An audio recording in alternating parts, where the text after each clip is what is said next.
Thank you to our sponsor of this session, the ARC Post-Production, who are an experienced QC and delivery facility for producers and broadcasters of children's TV. The CMC depends massively on our sponsors, so extremely grateful to the ARC Post-Production for supporting this session. My name is Nico Lockhart. I'm the MD of Team Falco, an IP development studio. We're here to talk about YouTube. YouTube is 20 years old this year, so we're far beyond the days of cat and lip sync videos of 2006, vloggers, gamers, toy unboxing and challenges of 2012. We're kind of in the age of full episodic production teams on staff for daily and weekly shows, light entertainment formats across all genres. YouTube really is here to stay. But today, we're here to talk about its influence and impact in kids and young audience content. There's still quite a slowness on the uptake with YouTube in traditional media. And kids is very much a part of that. And there's due to kind of many factors: monetization, safety worries, quality issues, historic rights exclusivity, and it being a platform that shares revenue as opposed to being a commissioner. I personally believe it's a place to build audiences, understand what they like, whether you think it's good or not. Again, potentially one to debate, with an always-on creative iteration process. It's an amazing platform with its rich data back end. Today, we're going to try to cover how to approach the nuances on the platform, often something that gets missed. What are the key things to consider with rights and distribution? And what are some of those key mindset shifts required when making and uploading content? I'm joined by a range of speakers, and they all have fantastic perspectives and understandings of the platform. And I'll let them introduce themselves one by one, but I'd like them all to add how long have they been working with or on YouTube and engaging with it as a platform as a key place to produce original work, as opposed to just a dumping ground of marketing content. Let's start with there. I'm Jade. I've been looking after the Cosmic Kids YouTube channel for the last 3 years now, and prior to that, most of my experience is really in conversion optimization and web optimization. And so my main remit with the Cosmic Kids channel is, as well as growing it, is essentially to take the attention that we get on there and then convert that elsewhere. And so that includes conversions across our website and across our app as well. So that's my main remit for Cosmic Kids. I'm Peter. I am a creator and director. I started out in stop motion animation many years back, about 25 years ago. And my first foray into animation on YouTube was the Gummy Bear song 17 years ago. And then I've sort of been actively involved in YouTube for 5 or 6 years with a series called Bellyphant. So I'd be coming very much from a creator standpoint on YouTube.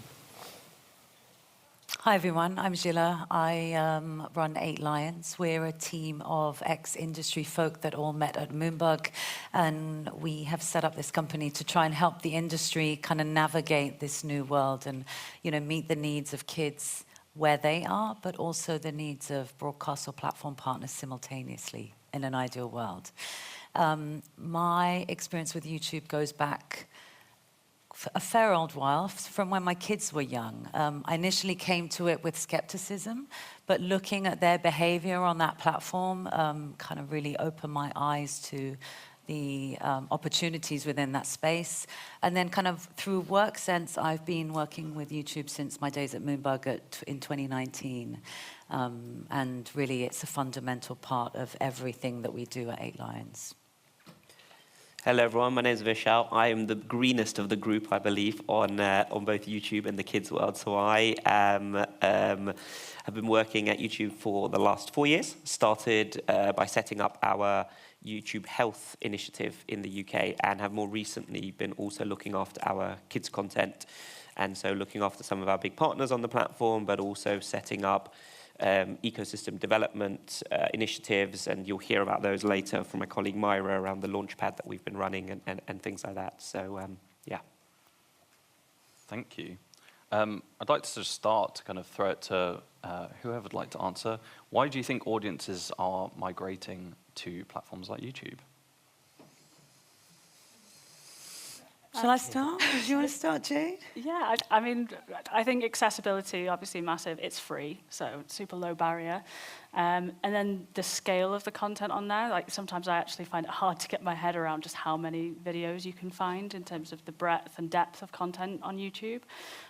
So I think there's something like 2 or 3 million videos uploaded every single day. So I think it's the one platform where when people say there's something for everyone, like on YouTube, that's actually very true. And so I think that's a huge driver of its popularity. I think fresh new ideas as well, and ideas that come from individuals that are just like the rest of us, doing crazy new things, sometimes in their garages or in their back room. You see ideas there that we're not seeing in traditional media. I think Cosmic Kids is a perfect example of that. Something different that's meeting a need that people have that they can't find when they go to their usual platforms or broadcasters for content. And then secondly, for me and my kids, the interface. It's really well designed to sort of make suggestions based on your history and what you viewed.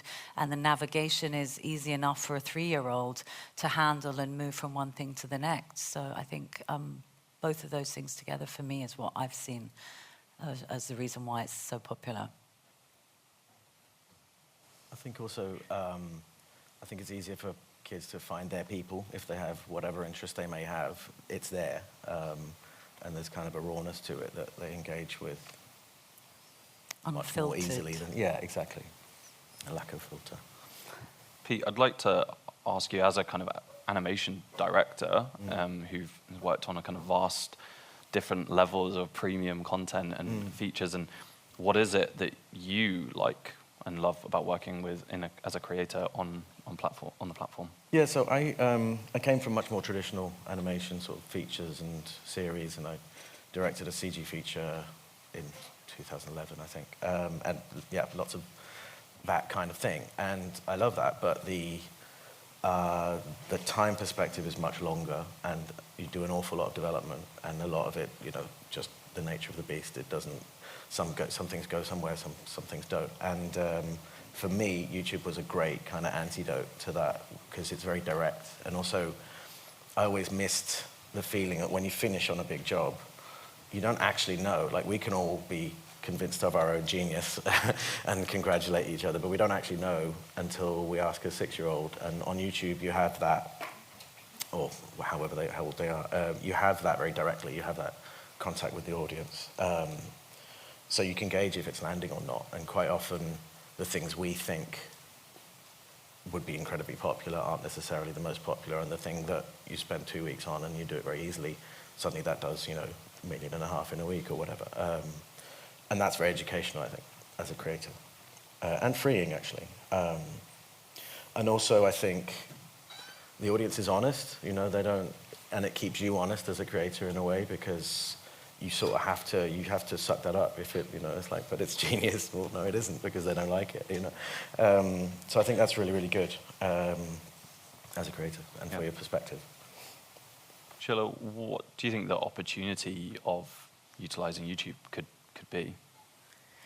I see it as an engine. That's kind of when we're making our plans, either with our partners or for our own projects, IP projects. It's very much like, how can we use this as the sort of central engine that everything feeds off? Because it's global, the reach is phenomenal, like no other platform out there, from end to end of the planet, excluding China.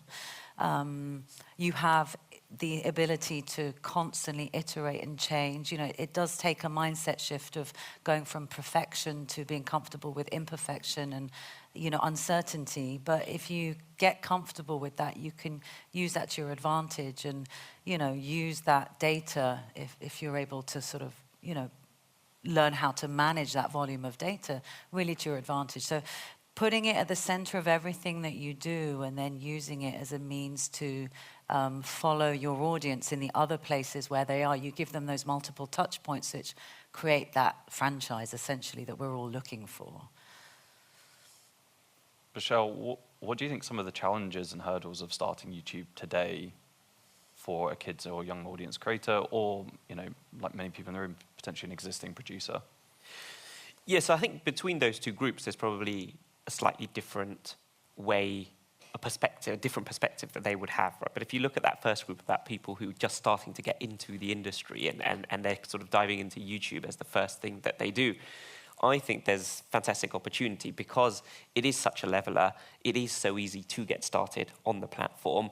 Anybody can have an idea, put together a video with their own phone, and get it onto the platform, and then experiment with the titles, experiment with the thumbnails, experiment with the length of the videos, experiment with shorts, with podcasts, with long form.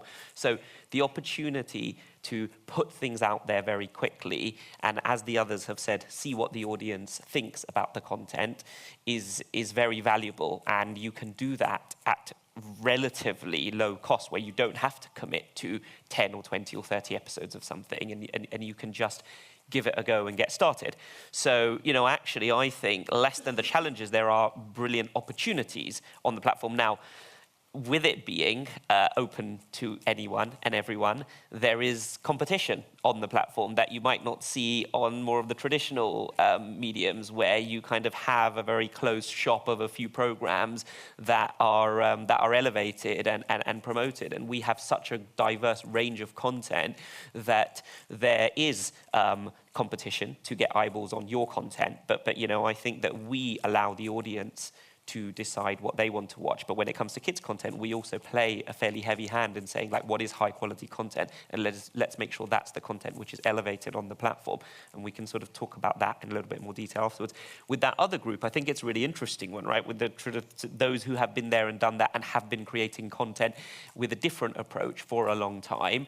I think that there is a mindset shift that is required to get started on YouTube, because you cannot assume that your ideas and your approach to creating content, which has been rewarded historically, maybe through commissions, etc., will work on YouTube, because there is a new audience on YouTube, but there's also a more global audience on YouTube. And, the majority of the content, and this applies very strongly for our kids' content, the majority of the content from UK content creators on YouTube is viewed by a non-UK audience. Significant viewership in the US, in Australia, in Canada, in Asia. So many different eyeballs are on that content. And so, it may not be that what was working for you will work for you. And so I think there's a massive mindset shift required. You also have to be willing to experiment. So I think that is a challenge for some people to say, like, you have to be willing to say, I'm going to put 1 or 2 episodes out with this particular character, see if it sticks. And if it doesn't, let's try and,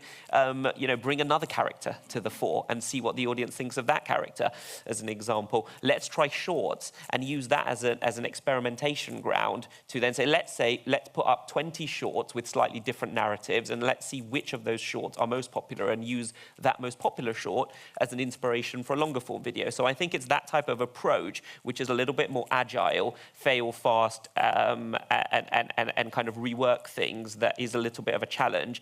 But, as I said, also then does represent a really interesting opportunity to be more creative and more creatively free, because you can do what you want to do, not necessarily what other people or a small group of people are telling you that you should be doing. Interesting. So yeah, it's very much on that always-on creative approach, kind of a creative iteration approach. But I would say, like, obviously within that, monetization is extremely tough, especially on kids' content. What are you, kind of as a group, what are your thoughts and recommendations going into early production, I guess, to kind of mitigate that long-term risk? I can kick off as the kind of the source of all of this. Now, I would say that the approach that we take to monetization is fundamentally different. So it's a revenue share, and this isn't about kids' content. This is across the board. My understanding is that pre-copper, actually, there was a really good opportunity around monetization with kids' content, and post-copper has been more challenging. That's the reality. So if I look at our non-kids content on YouTube, some of our big creators, the likes of The Sidemen, Mr. Beast, and lots and lots and lots of others, they have grown very successfully on the platform. And in line with that, the revenue has flowed through to them from the platform, because that revenue share model works, and it allows them to be rewarded for the content they are creating. And so they are making decent revenue on YouTube, but actually, really importantly, they are building brands off the back of YouTube.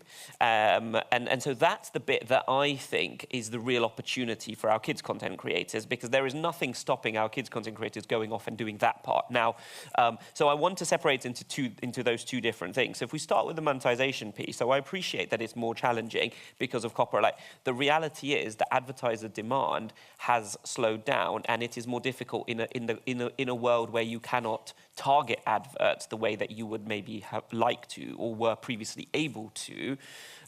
There is nothing we can do about that as YouTube, right? I mean, that's a regulatory issue that is now affecting the entire industry, and we all have to adapt to that world. We are also generating less revenue as a result, because it is a rev share model, and so we are making less.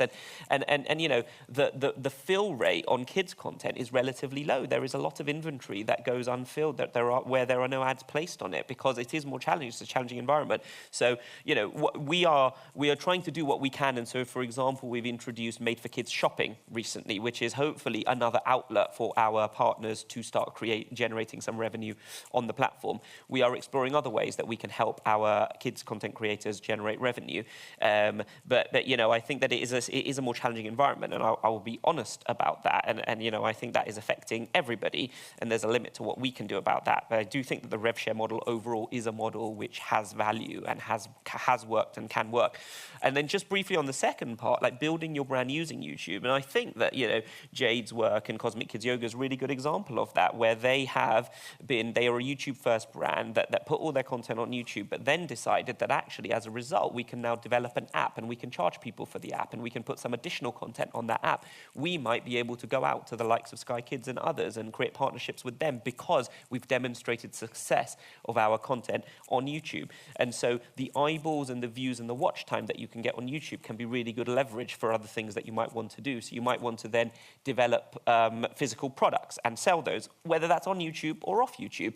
You might want to create courses. You might want to create ed tech businesses. And so many of our Launchpad participants that Myra will be in discussion with later today have done things like ed tech platforms to support teachers, and they are generating revenue off the platform because of the start that they made on YouTube. So, you know, I will say that it is challenging, pure monetization. And sorry, the last thing that I will say is the one thing people don't always realize is that the YouTube premium revenue also is then shared with our content creators. And actually, kids content is a very big driver of premium watch time.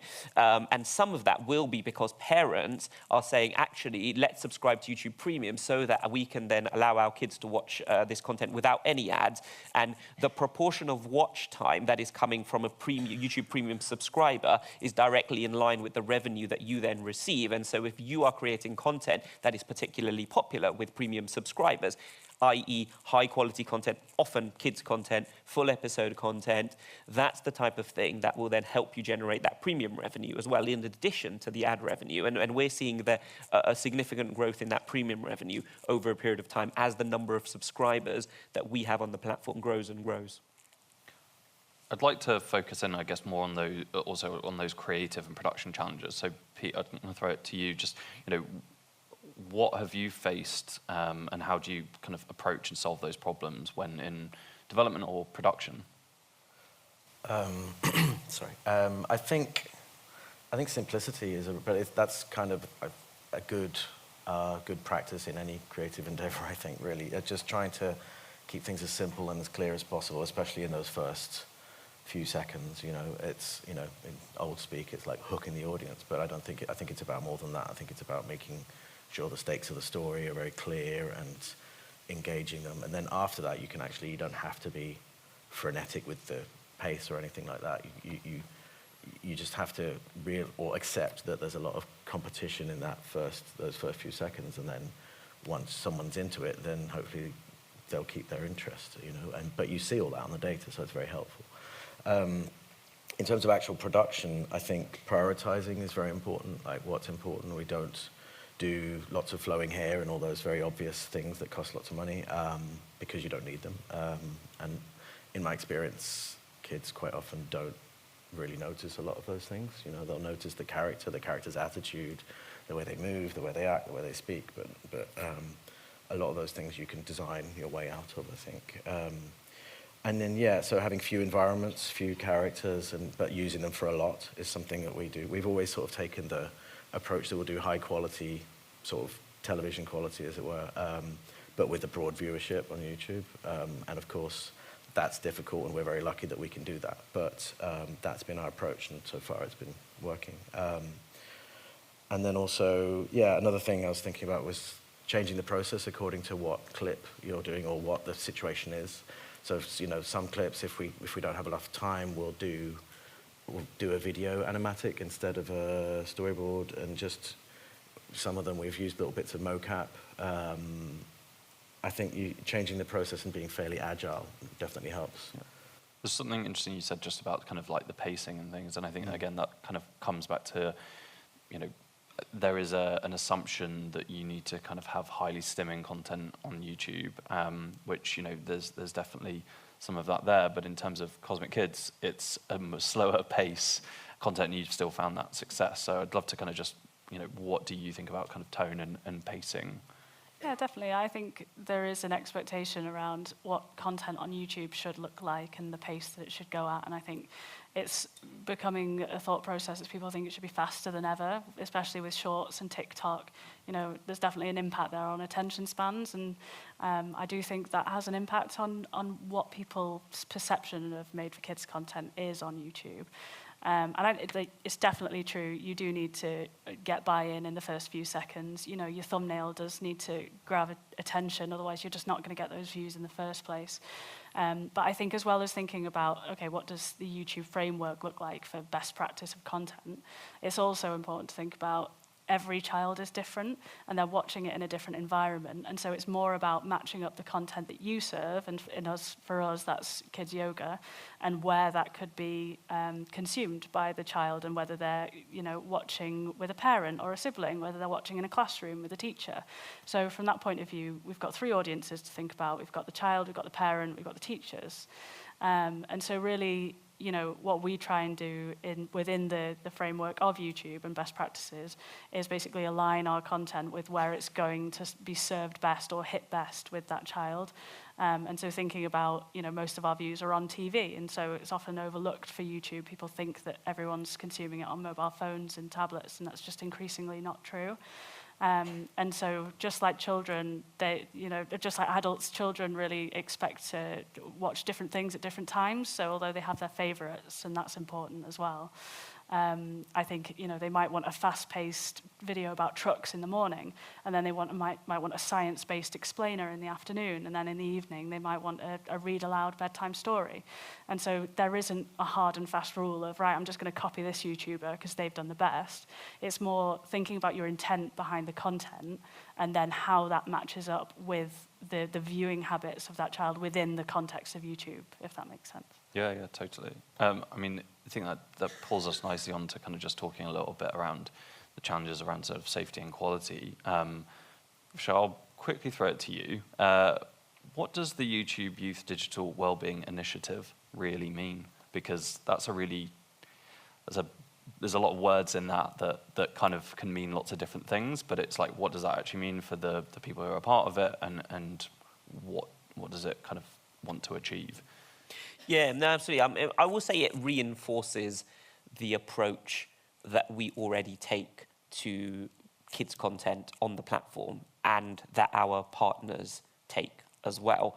So it is a way of externalizing, maybe in a slightly different way, the focus that we have on pushing high quality content on the platform that has value for children, whether that be value in terms of their well-being, value in terms of education, value in terms of their creativity. We've been doing that for a very long time. We put the youth quality principles together many years ago that I think many of you guys will have seen, where we have a set of 5 or 6 high quality principles, but also 5 or 6 low quality principles. And we make that very public, and we encourage all of our channels and all of our partners to look at those principles and try to make sure that content they create is in line with those high quality principles and is avoiding touching upon the low quality principles. And so this digital wellbeing initiative was a way for us to say, this is something that we're doing. We see it as a collaborative process, because it's all good and well for us to say, oh, here's all of our high quality principles, but unless we have partners and channels on the platform who are able to bring high quality content to the table which adheres to those principles, then the platform will suffer. And so we work really hard to try to get that high quality content from partners on the platform. So I would say it's more of a kind of a way of reinforcing and externalizing a lot of the work that we've been doing over the years. It's also a starting point, I would say, because as you for those of you who've seen it, there's a few partners on that list. It's not a huge number. The idea is to then broaden that out and to get more and more partners to be signing up and to be part of that. And so we then start to become a collaboration. It's a collaborative effort to say, like, fine, YouTube, here's some of our content which we think is high quality, and what do you guys think? Or we would turn around to our partners sometimes and say, we think that this content isn't quite meeting some of the high quality principles. And then the other thing that we'll say is, like, where are the gaps? So maybe there are certain topic areas where we're not seeing that high quality content on the platform, and therefore some of the content which is that is not available, therefore, on the platform. And so how do we work with our partners to say, like, for these particular topic areas, we could really do with more high quality content. So why don't we work together we'll give you the insights. So here are the topics, here are the gaps, and could you create some more content on these topic gap areas? So, I think it's also a way for us to make it clear to the outside world that we're in this together, that really is a collaboration. And so we are only as good as the content that our partners put on the platform. Yeah, something just you mentioned, obviously, like, a lot of the partners you're working with have, very well-known IP, and they're working on the platform. And, maybe AI is a kind of topic for another day, but in terms of just the rise of the usage of that, and then being their kind of copycat channels or copycat content, using these characters, kind of, I guess, like, what's YouTube's relationship to that kind of rise of content? Yeah, I mean, we're in a very dynamic, interesting environment now with AI, and I think that there are lots of different things that can be discussed around that topic. What I will say specifically in the context of AI and content on YouTube is a couple of things. So firstly, we've got a feature whereby when you are uploading content, you have to declare if any of the content within your video is synthetically created. So if you have a character that is representing or appearing lifelike but is actually a synthetic character, or equally scenery which is actually synthetic, you then have to declare at the point of uploading that this is AI generated or AI supported content. And then that is made clear as a label on the video to our viewers. And so we want to make it clear to viewers where AI has been used to create content, because we think that is one really important piece of the puzzle. The one other point I'll make is that we are starting to see AI being used in the creative process, and so some of you will have seen the announcement around VO3 and the fact that is coming to YouTube in due course, which allows you to AI generate up to 8 seconds of video footage, and hopefully we extend the length of that over time by putting in certain text input. So I think that's a really interesting development which can be used hopefully to empower our existing creators on the platform, but we will have to see the way in which that evolves. It's going to be a really interesting time going forward, and we are kind of very much at the front line of this, and very curious to see how that narrative evolves. We're not going to go and say, oh, it's going to solve all the problems and replace everything. I think it's much more about how do our existing creators who bring their storytelling and narrative skills into this world where they can use AI and VO3, for example, to augment what they are creating or supplement what they are creating. And I think that's the way that we see this world evolving in. To your point about copied content, so, I think absolutely on a platform which is open and available for anyone to upload content, there is then inevitably going to be a range of different motivations and purposes and intents behind content that is put out there. So we work really hard to try to stamp out what we see as clearly copied content. So there's a couple of things we've got. One is content ID. So many of our partners who have got really strong IPs, really big IPs, they will be able to get an alert every single time there is even a few seconds worth of copied content that is being used by a third party. And they then get an alert, and they are allowed to, they have the choice of whether they want to actually pull that content down automatically, and there are mechanisms for us to then do that very quickly, or do they want to generate revenue from that content or share the revenue with that third party who's been using the clip of their IP on that content. And so that's then a choice that they can make.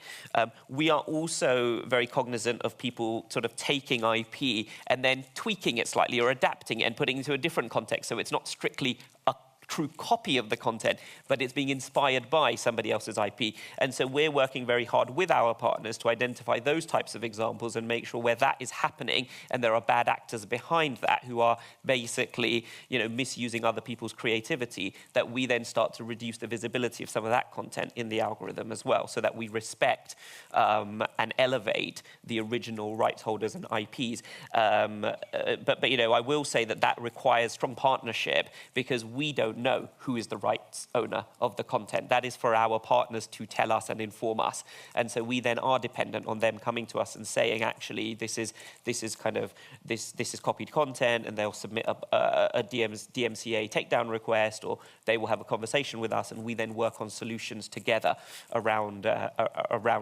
solving for that. I think there's something that kind of goes on to think about, or just around quality of content there as well. And you said something about kind of being comfortable in a bit of that imperfection and being able to keep your costs down in that way. I'd love to kind of throw it to yourself or people in the group, like defining quality when it comes to YouTube. And again, where we used to kind of very premium animation budgets, but we're also seeing, again, maybe not the highest quality animation, but is it rich with storytelling or whatever? Just, unpacking that one a little and defining that. I think kids showed us what they like and what they don't like and where their threshold for quality is. I mean, the holy grail, if you work in the industry, is to make content that's going to work on YouTube and off YouTube in the more traditional channels, because you make it once and then you make your money back much more quickly. But ultimately, kids decide that. And we saw with shows like Cocomelon, for example, that, maybe as adults we aren't so keen on or weren't, or in those early days it had a very different look and feel to it. But kids were watching it in droves, and that really surprised. Even unboxing and content like that again, as adults, we would never have thought possible that we rack up so many views. Kids are determining that it's something that they want to watch, and they're okay with that quality. I think ultimately, there is a point to make around first mover advantage. A lot of IP that have been very, very successful on YouTube are maybe creators like Cosmic Kids that have been operating in that space for a really long time. And I know a lot of people in this room or in the industry are kind of embarking on YouTube now for the first time. So it's a really different marketplace within which to launch. And quality-wise, from where I sit, I see much more likelihood that content that's going to work in YouTube will work off YouTube necessarily than vice versa, bringing content that was made for broadcast. So there is a threshold, and it's all about testing, A/B testing, and that's what is so great. Once you kind of get to the point of data literacy and being able to manipulate and read the massive data that you get, you can really play with things and find that place where, you've reached the quality threshold that kids want to watch it, but that will also work within more premium or maybe broadcast or platform environments off YouTube, and then keep going with that. And if you see spikes in the data, you can run with that, create spin-offs, do more A/B testing, see which characters are working, which ones aren't, and keep feeding that. You essentially work in a constant state of development. and you can keep moving your show, and episodes 1 to 10 may look completely different to episodes 50 to 60, and that's a real mindset shift. So if you're a studio that maybe has downtime where you can use your team in those moments to sort of create more episodes, you're actually sitting at a real point of advantage versus IP owners that maybe don't own a studio and have to pay a studio plus their margins for their time to make that for you. I think you touched on, I'll kind of maybe come back to you guys on quality in a minute, but you touched on the point of just being a very different commercial and financial landscape in content, and obviously producers are still kind of looking to commissions for financing and utilizing maybe YouTube more as marketing or audience building. But obviously what we're here also discussing is YouTube first content. So where do you see the financing coming from for YouTube first content? I tend not to think of it as YouTube first. I tend to think of it, the ideal is to sort of be everywhere simultaneously. It does take a while for revenue to scale within YouTube. There's a minimum threshold of 4,000 watch time hours, and I think it's 1 million subscribers. So before... Thousand. Sorry, Yeah. 1,000 subscribers. Before you've even got to the point of monetization, you've got to reach these hurdles.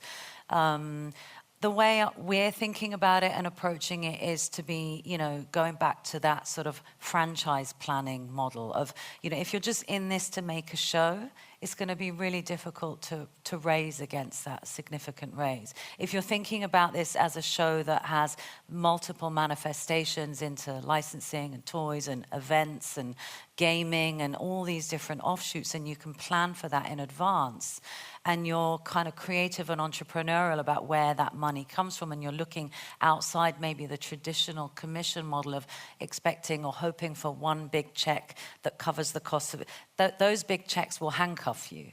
And so, the new model of being non-exclusive in multiple different areas enables, yes, you maybe have to accept smaller checks in the outset and get many more of them, but you can also go and find money and finance in non-traditional places that doesn't come with restrictions on where you can put that or what your distribution strategy looks like. And that distribution strategy is critical to getting to the L&M and that kind of place of, scale. But thinking about that holistically from the beginning will really help with finding the money, raising it, having a strategy that really embraces every potential revenue stream that's available to us as IP owners. I think you touched on something just around the exclusivity. I think that's a super challenging thing for a lot of IP owners who have had that commission and often only allowing clips. And I think I'd love to kind of throw a question about ubiquity versus exclusivity and eyeball kind of options there. Sometimes I feel like when I talk to IP owners and they've been kind of stuck with 2-minute clips, it can feel quite anarchic, because I often say, imagine listening to only mega mixes of your favorite artists. You want full episodes, you want full songs. It would just be an agonizing experience in the way it is for kids. I'd love to kind of just throw it to where you've had different experiences with that, and how do you work with broadcasters and commissioners where they do kind of lock up that exclusivity. Go for it. So Cosmic Kids just had a commission with Sky Kids, and so that will start coming out on Sky in September. And so obviously that's great for us because it opens up a slightly different audience that might be watching on Sky Kids that aren't necessarily watching on YouTube. And equally, hopefully those subscribers to Sky are going to log in one day and see, Jamie's yoga adventures, nice and shiny and brand new there. And then they'll be like, great, I'm getting more value out of this now because I've got this amazing new suite of content here. And so from our aspect, it should be, a really great two-way street. We're able to have a budget that we would never have been able to have relying on YouTube ad revenue alone to make a really amazing new show that's got animated characters for the first time ever in Cosmic Kids, voiceover artists, it was previously just Jamie with a green screen doing all of the voices and accents by herself. So I think it's really going to elevate what we've got, and I think kids are really going to love it. And then from a YouTube standpoint, after all of that is finished airing on Sky Kids for the first time, we'll be able to sort of geo-block that content within the UK and show that to our audience everywhere else in the world. And from a Cosmic Kids standpoint, most of our audience is US-based, alongside UK, Canada, Australia, France, etc. And so, all of that audience, or most of it, is going to get really amazing quality, brand new content that we can deliver to YouTube at a cadence where it's going to last us, a really long time, which is really good. And yeah, so hopefully it'll be a win for everyone involved, and kids end up with better quality content both on YouTube and Sky Kids. You touched on geo-blocking there, because obviously then there's like IP owners where they, maybe it's limited, for a certain territory with clips, but they could have full episodes in other territories, and they could be building audiences or cases to have secondary distribution. Geo-blocking obviously is possible on YouTube, but for kind of new partners or kind of creators or producers coming to the platform, there's a couple of hurdles, and it's definitely people and expressed frustrations with that. You need a CMS, and understanding how can you get through some of those where, again, they actually want really rich premium content on YouTube with full episodes, but there is this kind of process blocker. Vishal, how do you work with people in that kind of situation?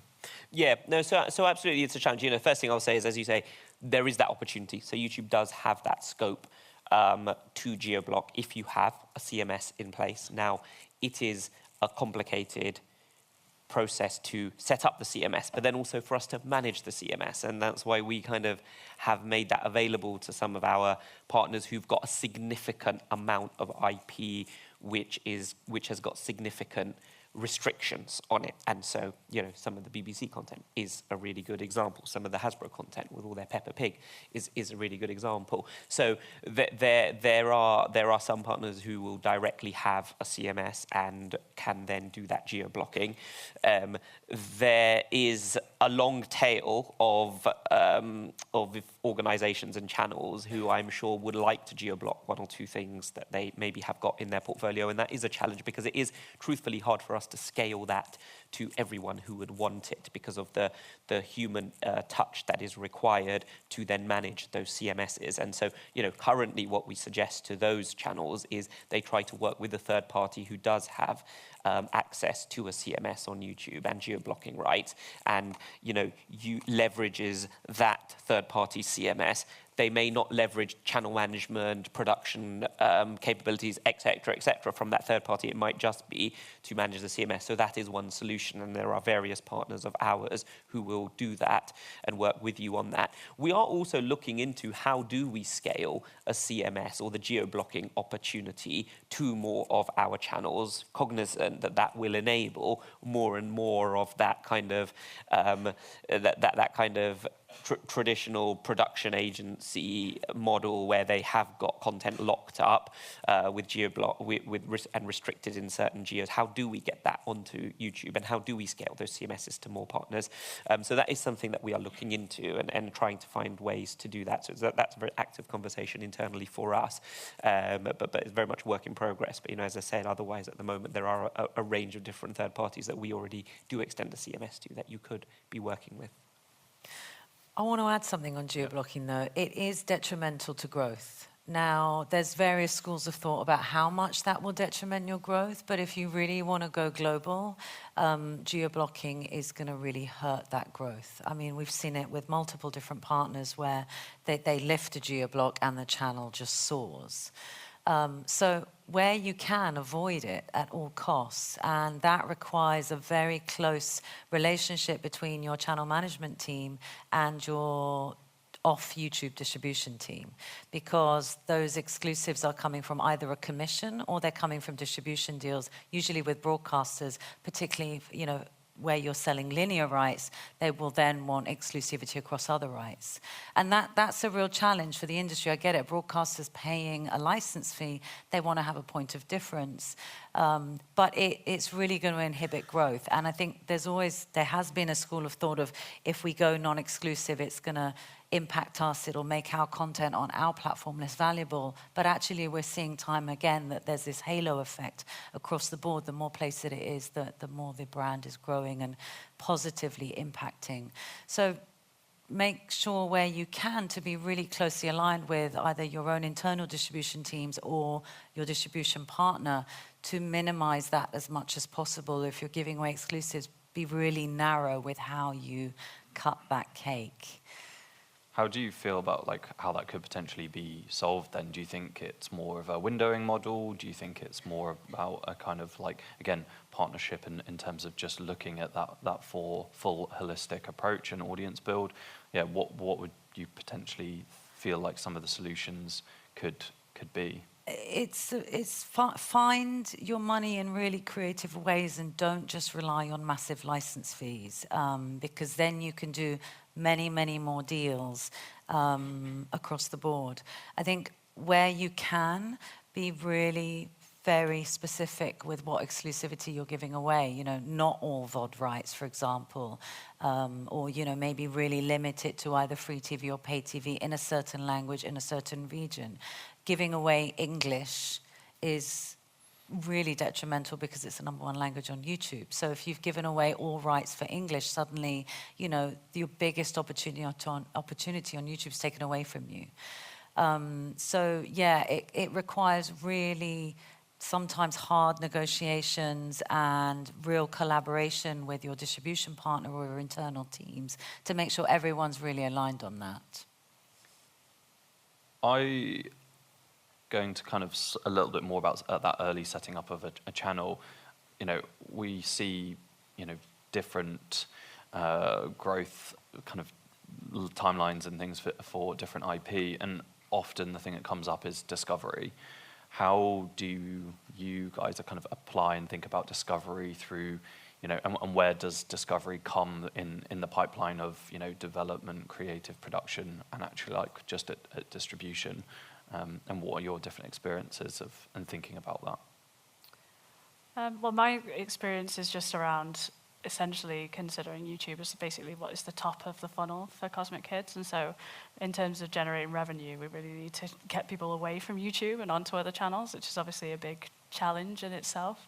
And yeah, I think, you know, those changes, it's a fact that revenue is obviously a challenge in terms of content creators that think they can launch on YouTube and that can finance lots of new episodes and things like that. And so I think you've definitely got to be smart about it in terms of how you use the discovery that you can get on YouTube and then how you pull that into somewhere that you can generate revenue and can convert that into sort of energy and ultimately revenue elsewhere.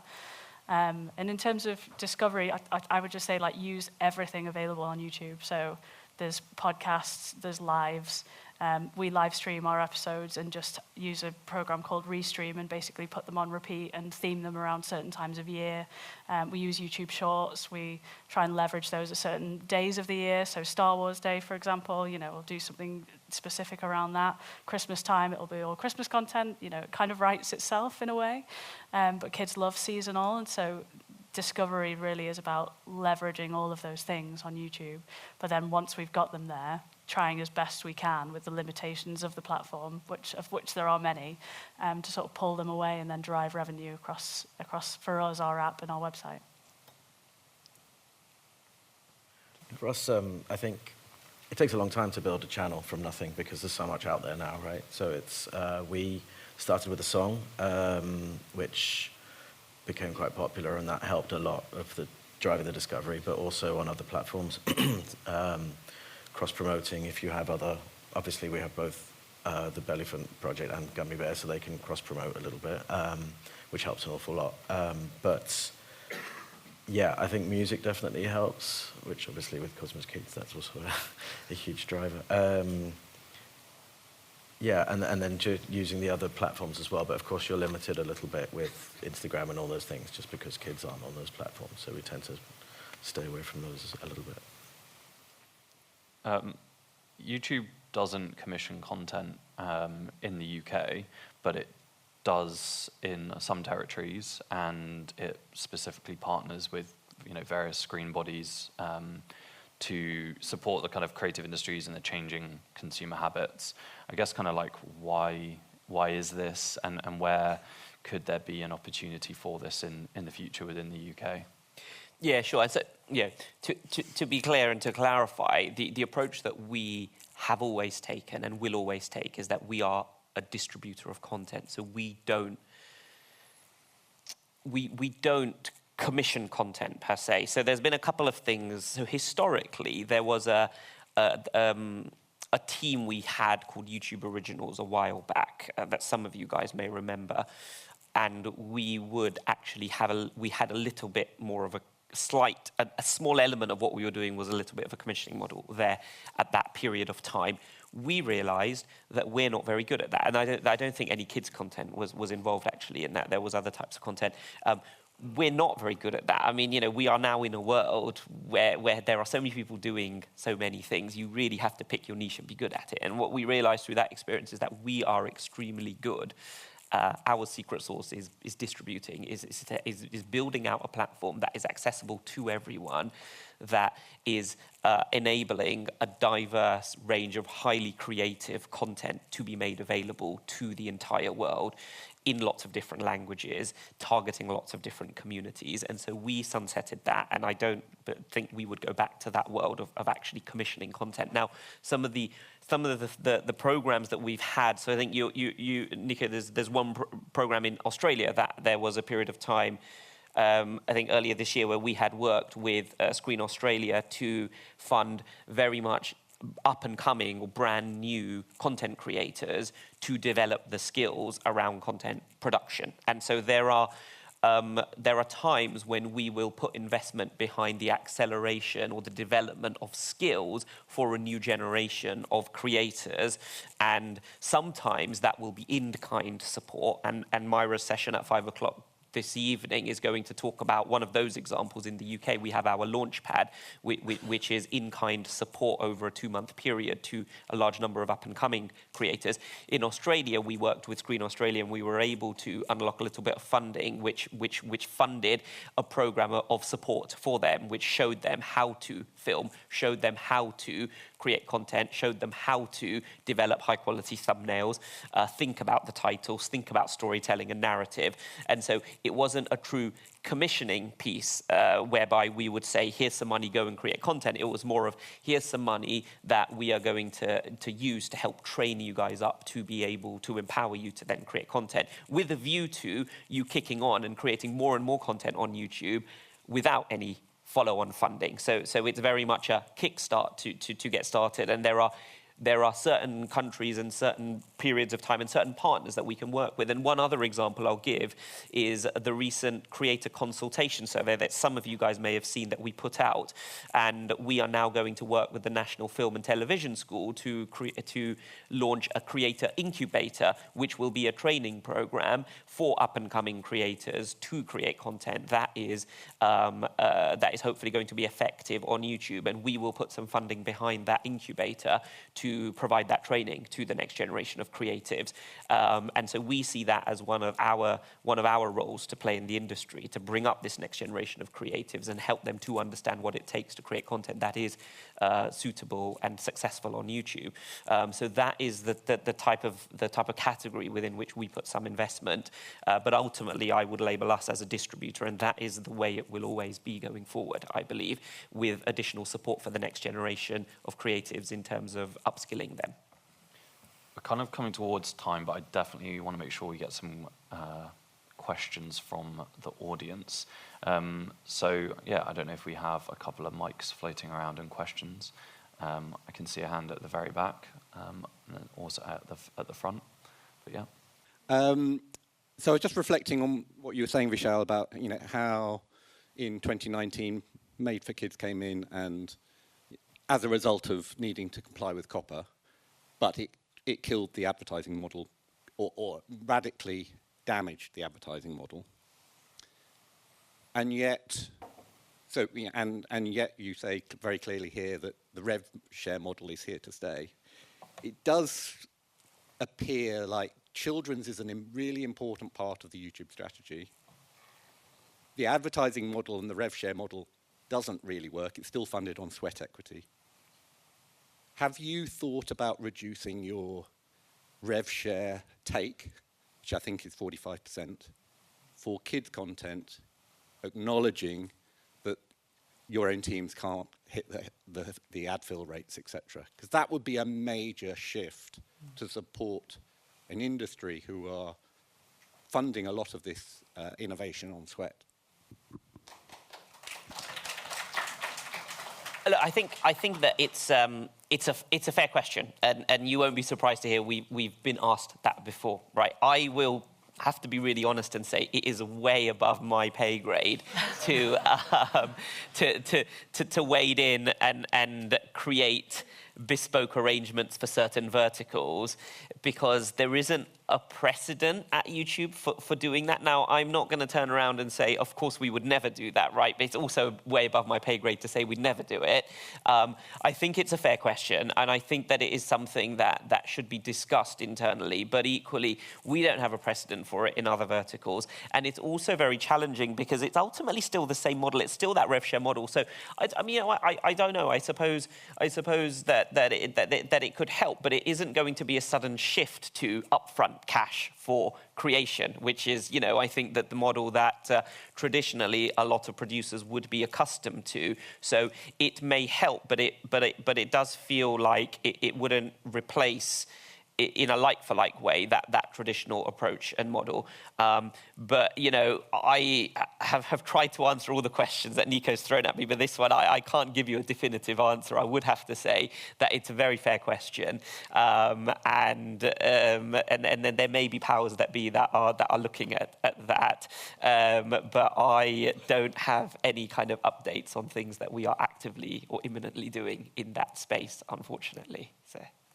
From a creator point of view, just to add on that, I would say it is super challenging. I do wonder whether changing that percentage, obviously it would be great from a creator's point of view, but it's really limited by what advertisers are paying. And so because the appetite isn't there, given all the restrictions around targeting, whether you can really know who you're hitting, that limits the amount that they're going to pay for those adverts.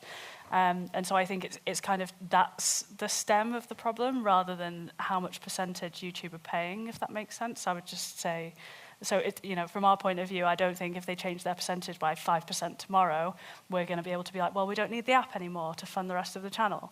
So, I agree, and obviously as a creator, it would be amazing to be getting more of a percentage, so I'm definitely not arguing against that, for the record. But yeah, I would just say that because it's restricted by what advertisers are paying, it's not something where we can just shelve all of our other revenue sources just because they change their percentages. My question is about, like the new creators, I'm one of them, going on the platform, like finding new ways, finding other revenues, building your brand, like doing this A/B testing, and then of course you're just going back and forth with the testing. When you're talking about like with the skills bootcamp, I wanted to know, like, does YouTube offer or like know of any kind of resources that people like me coming new to like the YouTube platform could learn skills as well? And you were talking about like the National Film and Television School. You were gonna do some kind of like program with them. That could be something useful for like new creators that are coming out of like university and looking to do like maybe a master's. What's like your point of view? Like if I wanted to develop a series or going into YouTube further down the line, what kind of resources would you recommend?